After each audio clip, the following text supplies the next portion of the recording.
Today, I'm going to tell you how to get your German endings right by telling you all about the nominative case. This is the first video in a 4-part series that I'm going to be releasing over the next 4 months. So there will be one video each month, and I'll be telling you about each of the different German cases. I'll be telling you what they are, what they affect in German grammar, because they affect a lot of things in interesting ways that you need to be aware of if you're going to have very good grammar. And then I will tell you the specific, German endings you should use and other specific words and word types that you should be using when you have the nominative case. So if you are not subscribed yet, click the subscribe button and turn on notifications so you don't miss any of those videos and you can learn all about the German cases. So today is the nominative case, and first we need to know what is the nominative case.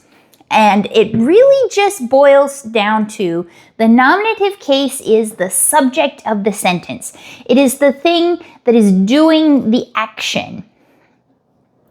And you might ask, why don't they just call it the subject of the sentence? Why do they have to have all these fancy words, like nominative? And that is because German cases are more than just parts of a sentence. They really trickle into all different aspects of German language, and you need to be aware of that when you are using it so you can choose the right versions of each word. So there are 5 things in German language that the nominative case influences. The first is the article you're using. So even if you know that it's feminine, masculine, neuter, you have to choose a nominative article if the noun is nominative. Indefinite articles, a similar situation. If the noun is nominative, you need the appropriate indefinite article. Adjective endings. There are many different adjective endings, and in order to pick one, you have to know the gender of the noun and the case. Number 4 is the pronoun type. So the nominative pronouns are generally the ones you're most familiar with because you're often saying like, I do this, he does that. But there are many different pronoun types as well, depending on what the case might be. And the last thing is word order.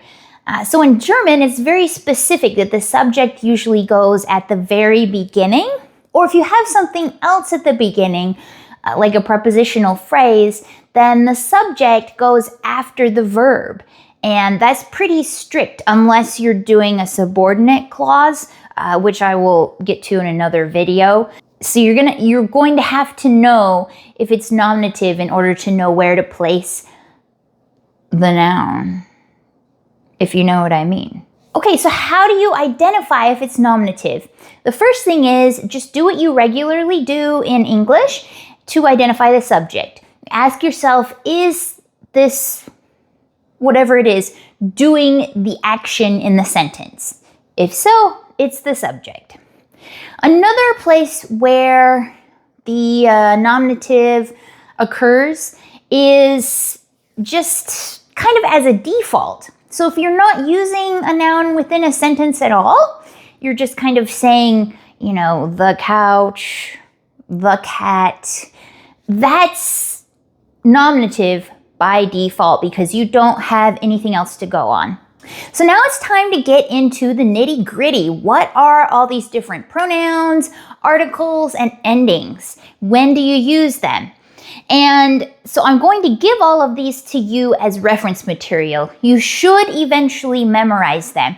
But if you are at the beginning of your German learning journey, please know that it's not important to get every single ending right. Don't let that discourage you from talking and writing. Be prepared to make a few mistakes, but just try to memorize these and keep these in mind, and you can refine as you get better at it. Now, if you're more advanced and you still haven't memorized these and you're still kind of messing them up, it is a good time to start improving so that you can eventually be fluent. And it takes a lot of practice. You have to go out there, speak a lot, keep these in your head and practice pulling them up and using them in the right context.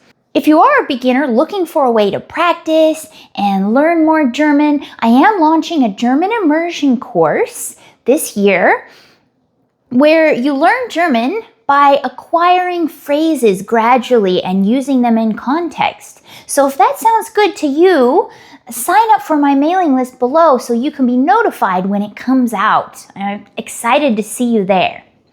Okay, now let's get into the nitty-gritty details of the nominative case. Now you guys, this is a lot to remember, so I have created a reference document where you can look at all the endings, and the link to that is in the comments below, so be sure to pick that up. First, we have the definite articles, the German equivalent of the. And you may have noticed there are a lot of versions of the. There's masculine, feminine, and neuter. You may or may not know that. And they differ. These gendered versions differ depending on the case. So the nominative masculine is der, nominative feminine is die, nominative neuter is das, and nominative plural is die. Now we have the indefinite articles, the German equivalent of a. You have ein, which literally means and kein, which means no, but it's still considered an indefinite article, even though that wouldn't make much sense in English to have no as an article. So the masculine indefinite nominative is ein. Indefinite feminine, eine. Masculine indefinite neuter, ein. And plural indefinite nominative is keine, because you cannot say eine when it's multiple things. Now we get into adjective endings. There are 3 different types of adjective endings to keep in mind. First is just standalone adjective endings, when you have an adjective all by itself. Then you have adjective endings with an adjective preceded by an indefinite article like ein or kein.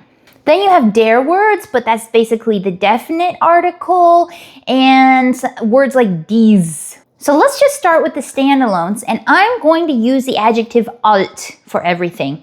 Alt means old. For masculine nominative, alter. Feminine nominative, alte. Neuter nominative, altes. And plural nominative, alte. Now let's do the definite articles. Masculine is der Alte. Feminine is die Alte. Neuter is das Alte. And plural is die Alten. Now let's move on to the indefinite articles. For masculine, we have ein Alter. Feminine, eine Alte. Neuter, ein Altes. And plural, eine Alten. Oh, I know that was a lot. It is a lot to memorize, but once you do, and once you learn to use these properly, you will sound like a native German. So now let's move on to pronouns. And the nominative pronouns are probably the ones you know already, because the nominative is just the default whenever you're talking without context, without a grammatical sentence.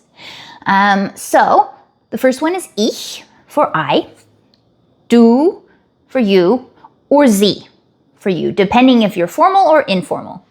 We have er, sie, es, he, she, it.